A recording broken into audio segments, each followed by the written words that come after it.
An avoidant does not fall in love. An avoidant surrenders to it the way a soldier surrenders a city he swore he would defend until his last breath. Something inside that person builds walls so thick that even they forget what the walls were built to protect. Most people believe an avoidant is simply cold, distant, or incapable of depth. That belief is wrong, and it is dangerous because it stops people from seeing the truth hiding underneath the armor. There is a moment, a precise psychological moment, where the fortress cracks. It does not happen through chasing. It does not happen through proving worth. It happens through three specific shifts inside the nervous system, shifts most people never notice because they are taught to look at behavior instead of biology. Somewhere inside every avoidant is a locked room, and inside that room is the exact reason they will either spend their life alone or finally let someone inside. Today, that room gets opened. Human beings do not choose who they trust. The nervous system chooses first, and the mind simply invents a story to explain the choice afterward. This is the first hidden truth that most relationship content refuses to touch, because it destroys the fantasy that love is a decision made by two equal conscious adults. An avoidant does not decide to open up to someone.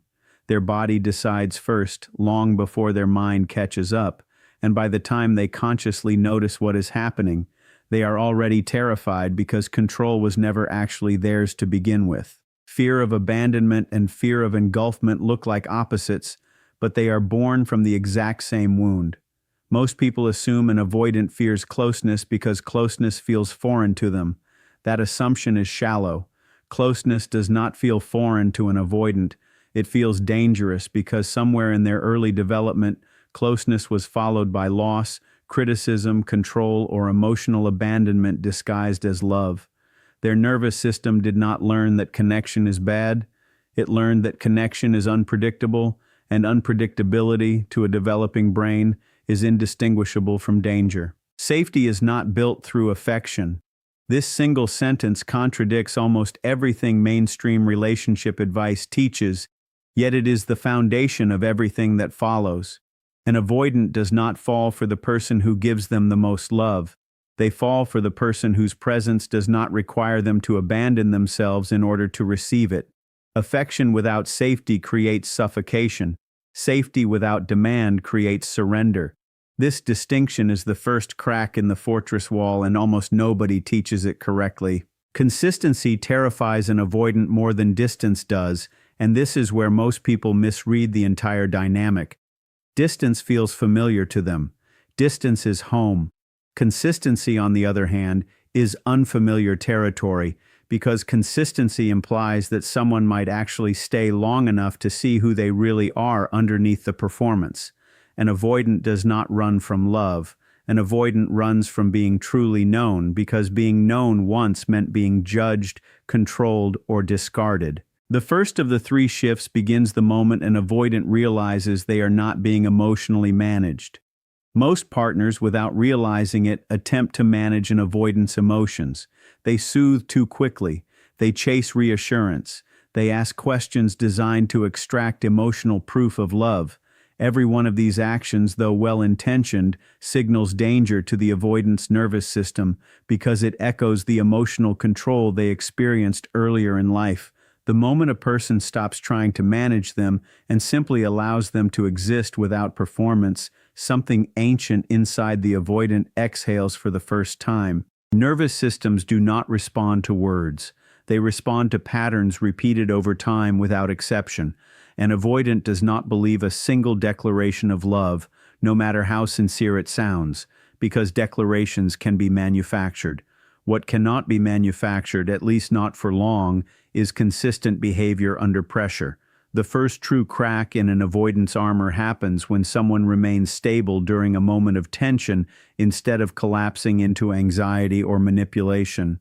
Stability under pressure is the language trauma actually understands. Words are simply noise until proven otherwise. Most people are taught to prove their love through intensity, grand gestures, constant communication, emotional intensity mistaken for depth. None of this works on an avoidant, and in truth, none of it works on anyone whose nervous system has been shaped by inconsistency. Intensity signals instability. Instability signals danger. What actually disarms an avoidant is something far less dramatic and far more difficult to fake, which is emotional evenness sustained over time, especially during moments where old patterns predict chaos should occur. There is a paradox buried inside every avoidant that few people ever name correctly. The very independence they use to protect themselves is also the thing that isolates them from the connection they secretly crave. Independence was never truly a preference. It was a survival adaptation disguised as a personality trait. Somewhere along the way, the avoidant convinced themselves that needing nobody was strength, when in truth it was simply exhaustion wearing the mask of self-sufficiency. Empaths, on the other side of this dynamic, carry their own unexamined wound, and it is rarely discussed honestly. An empath does not love an avoidant despite the emotional unavailability. An empath is often unconsciously drawn to it because unavailability recreates a familiar emotional task from childhood, the task of earning love through effort, patience, and self-sacrifice. This is the second surprising insight most people never hear. The chase is not accidental. It is often a subconscious reenactment of an old emotional job the empath has been performing since long before this relationship began. Both people, without realizing it, are often trying to heal the same wound from two opposite directions. The avoidant is trying to prove they can survive without needing anyone. The empath is trying to prove they are worthy of being chosen without having to change who they are. Neither realizes that the other person cannot resolve a wound that was never created by them in the first place. This is where the cycle repeats, generation after generation, relationship after relationship, until someone finally becomes conscious enough to break the pattern instead of blaming the other person for continuing it. The second shift required for an avoidant to fall in love has almost nothing to do with the partner at all. It begins internally when the avoidant starts to separate identity from armor. For most of their life, the walls were not simply protection. The walls became identity. Many avoidants unconsciously believe that if the walls come down, there will be nothing left underneath worth loving. This belief is rarely spoken aloud, yet it governs almost every decision they make in relationships, including the decision to sabotage something that is actually working. Self-abandonment disguised as self-protection is one of the most psychologically damaging patterns a human being can develop. An avoidant often believes they are protecting themselves by withdrawing, when in reality they are abandoning themselves the moment true intimacy becomes available. This is the third surprising insight, and it is rarely discussed with honesty. Avoidance is not the opposite of vulnerability. Avoidance is often a slower, more socially acceptable form of self-abandonment, dressed up as independence and mistaken for strength. Every avoidant carries a silent internal contract they signed long before they understood the terms. That contract states that love must be earned through performance, and rest can only come after the performance ends. This is why so many avoidants seem calm during conflict yet fall apart during peace. Calm chaos feels familiar. Genuine peace feels foreign, almost unbearable, because peace offers no task to perform, no problem to solve, no role to play. Underneath the surface, an avoidant does not know how to simply exist inside love without proving something in return. Trust is not rebuilt through explanation. It is rebuilt through repetition without collapse. This idea alone dismantles most of what people are taught about communication in relationships. An avoidant does not need a partner who explains their feelings perfectly. They need a partner whose actions remain steady even when explanations fail, even when misunderstandings occur, even when the avoidant pulls away without offering a reason. The nervous system is not persuaded by logic. It is persuaded by evidence gathered slowly, quietly, and without demand. The second shift becomes visible the moment an avoidant stops testing their partner and starts observing them instead. Testing is unconscious. It shows up as small withdrawals, subtle silences, minor provocations designed to see whether the other person will abandon ship the moment things become difficult. Observation is different. Observation is quiet. It is the internal shift from asking, "Will you leave me?" to noticing you did not leave. even when I gave you every reason to. This shift often happens without the avoidant even realizing it is occurring, which is precisely what makes it so powerful. Many people mistake an avoidant's silence for indifference when in truth silence is often where the avoidant does their deepest emotional processing. Words were rarely safe for them growing up, so language became a tool of exposure rather than expression. Silence, ironically, is often where trust is actually being built, long before it ever becomes visible on the surface. A partner who can tolerate silence without panicking, without interrogating, without needing constant verbal reassurance is unknowingly teaching the avoidant nervous system a lesson it never learned as a child, which is that stillness does not always precede disaster. Here lies a harsh truth that almost nobody wants to hear. An avoidant will not change for someone simply because that person loves them enough. Love has never been the missing ingredient. Safety has always been the missing ingredient, and safety cannot be given through affection alone. Safety must be demonstrated through behavior sustained across time, especially time that includes tension, disagreement, and imperfection. Anyone who believes love alone can heal an avoidant will spend years exhausting themselves trying to offer something that was never actually being requested. The third and final shift is the most misunderstood of all, because it does not originate from the relationship itself. It originates from the avoidant's relationship with their own suffering. At some point, every avoidant reaches a psychological fork in the road where continuing to protect themselves through distance begins to cost more than the pain they were originally trying to avoid. This is not a romantic awakening. It is closer to quiet exhaustion, the moment a person realizes that a life spent avoiding vulnerability is still a life spent in pain, simply a different flavor of it. Suffering does not automatically create growth. This is another uncomfortable truth most people avoid saying directly. Many avoidants suffer for years without ever changing, because suffering alone does not force transformation. What forces transformation is meaning. The moment an avoidant assigns meaning to their pattern, the moment they recognize that isolation is not protecting them but slowly erasing them, something shifts at the level of identity rather than behavior. Behavior changes easily when identity changes first. It rarely happens the other way around. There is a quiet irony inside every avoidant that deserves attention. The same discipline they use to control their emotions, suppress their needs, and maintain composure under pressure is often extraordinary discipline, simply pointed in the wrong direction. An avoidant is rarely weak. An avoidant is often someone who has spent years mastering self-control without ever learning self-expression. Once that discipline is redirected toward honesty instead of suppression, the very strength that once built walls becomes the strength capable of tearing them down. Empaths must understand something equally uncomfortable at this point in the journey. Healing an avoidant is not their responsibility, and believing otherwise often keeps both people trapped in a cycle disguised as devotion. An empath's task is not to fix, rescue, or emotionally translate for someone unwilling to do their own internal work. Genuine love does not require constant interpretation. When an empath begins prioritizing their own emotional stability over managing another person's fear, something remarkable often happens. The relationship either becomes real or it reveals itself as something that was never going to become real in the first place. Presence, not persistence, is what ultimately reaches an avoidant. Persistence often feels like pressure, and pressure reactivates old defense mechanisms almost instantly. Presence is different. Presence says, I am here, I am steady, and I am not asking you to perform for me. This distinction seems small on the surface, yet it changes everything beneath it.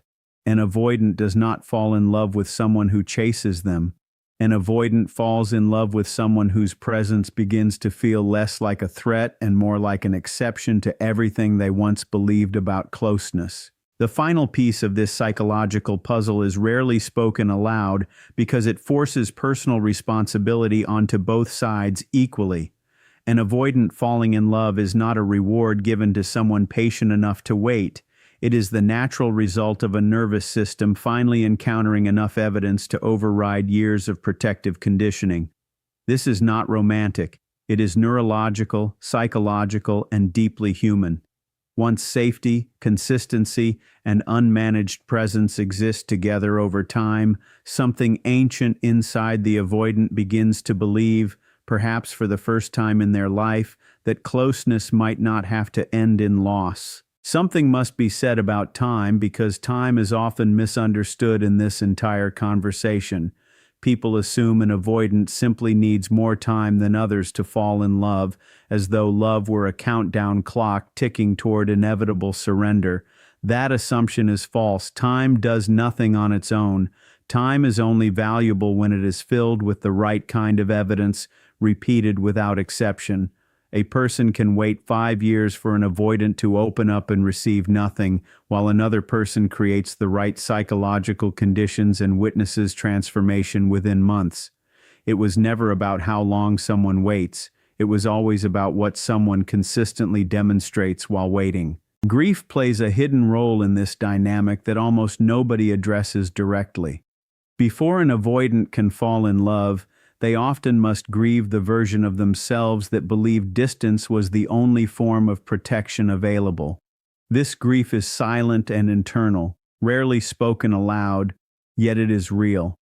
Letting go of a defense mechanism, even a painful one, feels like losing a part of one's identity, because for years that defense mechanism was mistaken for personality.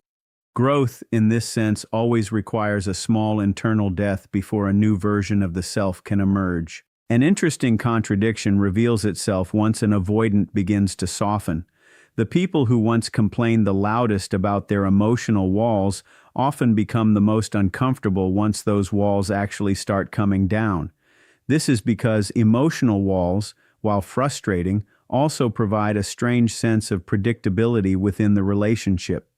When an avoidant becomes vulnerable, the relationship enters unfamiliar territory for both people, and unfamiliar territory, even when it leads toward something healthier, can feel disorienting before it feels rewarding. There exists a specific moment inside every avoidance transformation that deserves close attention because it explains why some relationships break exactly when they appear to be improving.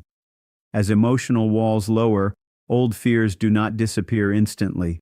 They intensify briefly before they fade, similar to a muscle that resists stretching the moment real change begins.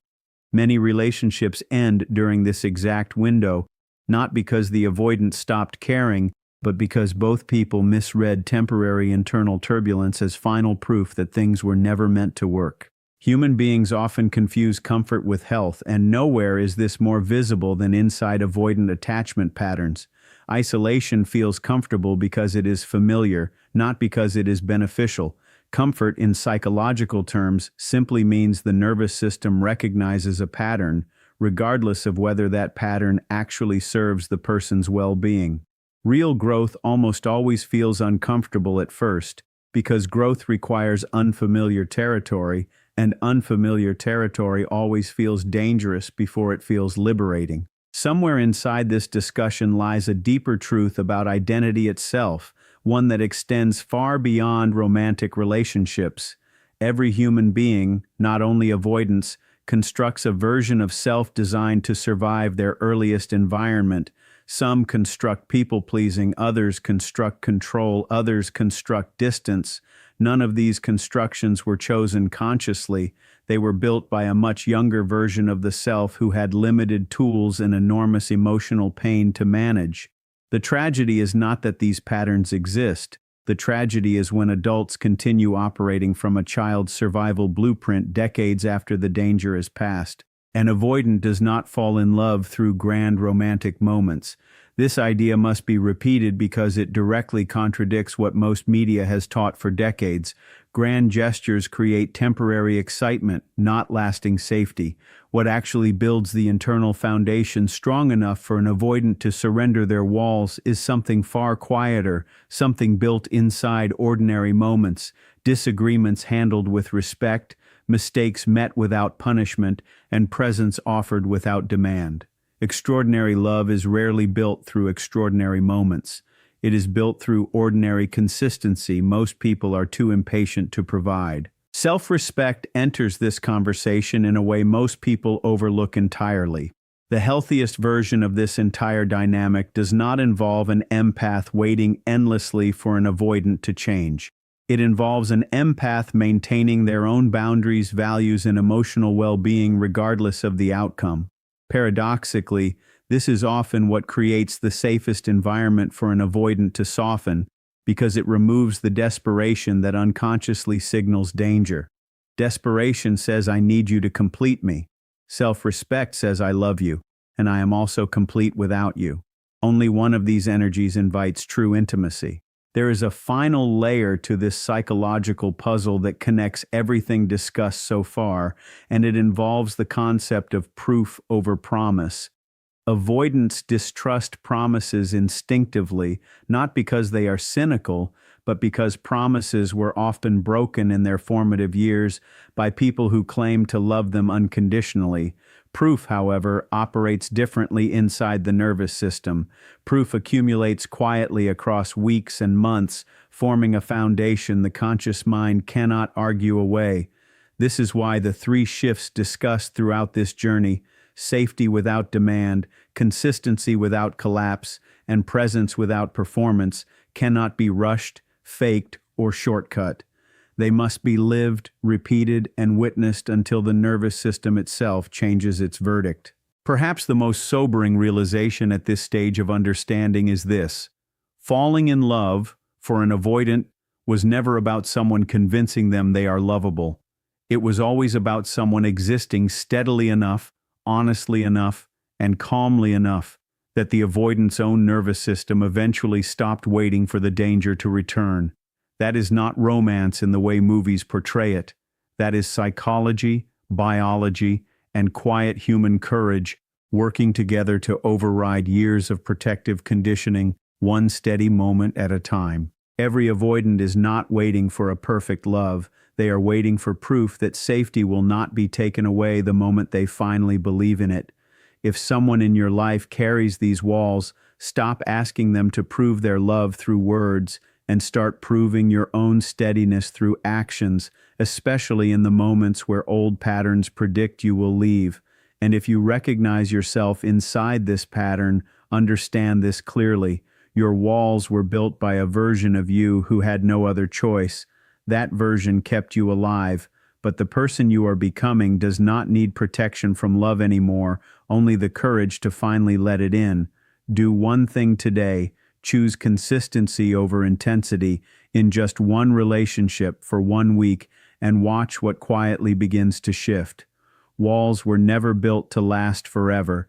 They were built to hold until someone finally became safe enough to take them down, brick by brick, moment by moment, truth by truth.